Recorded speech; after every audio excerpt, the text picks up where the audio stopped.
दो मित्र मिले, बड़े अरसे बाद मिले, वर्षों बाद मिले। एक ने पूछा, दूसरे ने शिकायत की, यार तुमने शादी कर ली और बताया भी नहीं, निमंत्रण भी नहीं दिया। उसने कहा, भैया मैंने शादी नहीं की। किसने कहा? अरे तो इतने दिन हो गए, वर्षों बाद मिल रहे हैं, शादी तो की कर ली होगी ना। उसने कहा, भाई नहीं की। कहा, क्यों? अरे एक अड़चन है। कहे, क्या अड़चन क्या है बताओ। देखो, जब मैं शराब पी करके अपनी प्रेमिका से मिलने जाता हूं तो मन तो करता है शादी कर लूं, लेकिन वो तैयार नहीं होती, क्योंकि शराब में पी लिया। वो तैयार नहीं होती। और जब मैं शराब नहीं पिया होता हूं, वो तो तैयार होती है, लेकिन मैं तैयार नहीं होता, क्योंकि मुझे पसंद नहीं आती, सुंदर नहीं लगती। मतलब शराब पीने में, मूर्छित होने में ये संसार हमें सुंदर लगता है, अच्छा लगता है। तो हम सदा अच्छा लगे इसके लिए हम क्या करते हैं? मूर्छित होते हैं, शराब पीते हैं, मादक पदार्थों का भी, जैसा मैंने कहा, सिनेमा है, नाच गान है, संगीत है, ये क्या है? स्वयं को विस्मृत करने का एक ढंग है। लेकिन सुख क्या है? आत्मस्मरण। आत्मस्मरण में ही सुख है भाई, ये सत्य है। साहब उसी की तरफ संकेत कर रहे हैं, बहुत दुख दुख दुख की खानी, तब बची हो जब राम ही जाने। राम को जानने का मतलब स्वयं को जानना, स्वयं को जानना। और स्वयं को जानना कब होगा? ऐसा नहीं कि ग्रंथों को पढ़ लिया, अहम ब्रह्मास्मि पढ़ लिया, संतों के प्रवचन सुन लिया, इतने से जानना नहीं होगा। इसके लिए चैतन्य की तीव्रता को बढ़ाना पड़ेगा। आपका जागरण हो, होश बढ़े।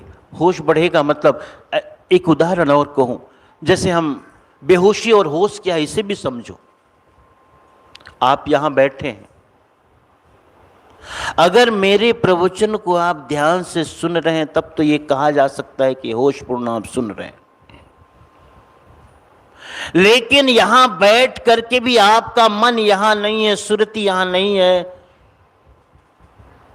तो इसे ही कहेंगे बेहोशी। यानी बैठे तो हैं यहां, लेकिन मन कहीं और है, सुरति कहीं और। यही, इसी का नाम तो बेहोशी है।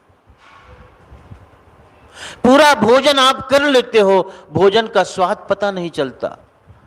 भोजन कर लिया, रोटी खा ली, सब्जी खा ली, चावल खा लिया, सब व्यंजन खा ली, लेकिन पता नहीं चला। पूरे रास्ते चल लिए, लेकिन पता ही नहीं चलता, अरे मैं कहां आ गया, अच्छा चल के आया क्या?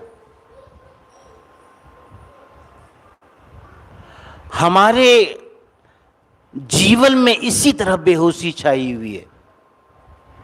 हम जो भी कार्य करते हैं उस समय हम वहां विद्यमान नहीं होते, कहीं और जगह हम विद्यमान होते हैं। जरा सोचो, आप भोजन करते हो तो क्या सच है ये? आप आजमा के देखना। आपने दाल रोटी तोड़ी, दाल में रोटी डाली और निवाला मुंह में ले गए, ये पूरे जागरण और होश के साथ करते हो आप? ये तो हैबिचुअल आदत पड़ी हुई है। बैठे, भोजन की थाली आई, रोटी तोड़ी, दाल में उसके दाल लगाई आपने और मुंह में डाल दिया, चिंतन कहीं और चल रहा है, विचार कहीं और चल रहा है। महापुरुषों ने तो यहां तक कहा है, यदि जिस कार्य को तुम कर रहे हो पूरी विद्यमानता के साथ, पूरे होश के साथ, तो वह कार्य ही ध्यान बन जाता है। वही कार्य ध्यान बन जाता है। एक चित्रकार को देखो, किस तल्लीनता से वो चित्र बनाता है। वो चित्र बनाना ही उसके लिए ध्यान बन जाता है, वही ध्यान घटित हो जाता है, क्योंकि पूरी सुरति वहां जुड़ी हुई है, पूरा ध्यान वहां जुड़ा हुआ है, कहीं और नहीं है। हम ध्यान में भी बैठते हैं तो आप विचार करो, जब कभी आप ध्यान में बैठते हो तो कितनी तरह के विचार हैं, आप कितनी तरह के विचार आपके मन में आने लगते हैं। साहब ने तो कहा था, भाई शांत बैठना है, कुछ सोचना नहीं है। थोड़ी देर के लिए आप ऐसा सोचते हैं, हाँ चलो कुछ सोचना नहीं, बैठो, ठीक से बैठो, सोचना नहीं। 2 क्षण ऐसा कर पाए, फिर न जाने कहां कोई फिर विचार आ गया, अब फिर पकड़ के लाते हो। जैसे अभी साहब कह रहे थे, अरे कहां चले गए, क्या सोचने लगा, फिर पकड़ के लाते हो, फिर पकड़ के लाते हो, फिर पकड़ के लाते हो। बेहोशी का दूसरा उदाहरण आपको बताऊं, कभी भी आपके जीवन में क्रोध घटता है, लोभ घटता है, कभी आपने चिंतन किया क्यों होता है? वो सिर्फ मूर्छा के कारण है। बहुत क्रोध में हो तो आप स्वयं, जब बहुत क्रोध की स्थिति में आप होते हो तो आत्मविस्मरण हो जाता है। संतों ने कहा मौन रखना चाहिए। कारण क्या है?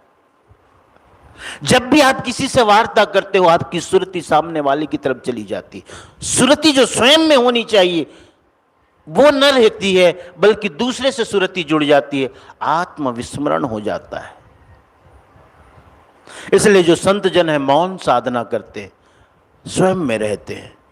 जहां वार्ता हुई, जहां संवाद हुआ, वो सुरति सामने वाली में लग गई।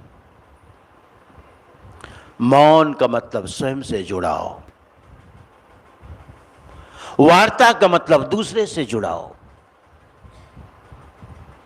जब भी क्रोध और लोभ की स्थिति आती है, आप समझो जब भी कभी आपके अंदर लोभ आया, आप व्यापारी हो और जल्दी बड़े पैसे कमाने की इच्छा होगी और किसी ने कह दिया ऐसे ऐसे करो, माना कि वो अनैतिक है, माना कि वो नियम के विरुद्ध है, लेकिन लोभ में आए और आपने कर लिया, बाद में बड़े बुरे फंसे।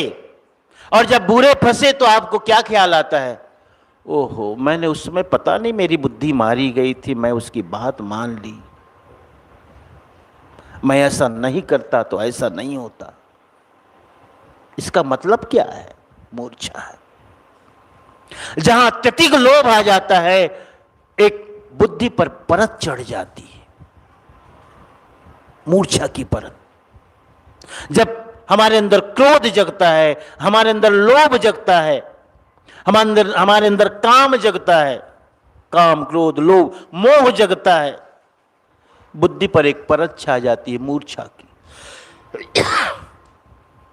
इसलिए संत सदा, अभी साहब कहते थे ना जगने की बात, वो क्या है जागरण? या निशा सर्वभूतायाम तस्मात् जागृति संयमी।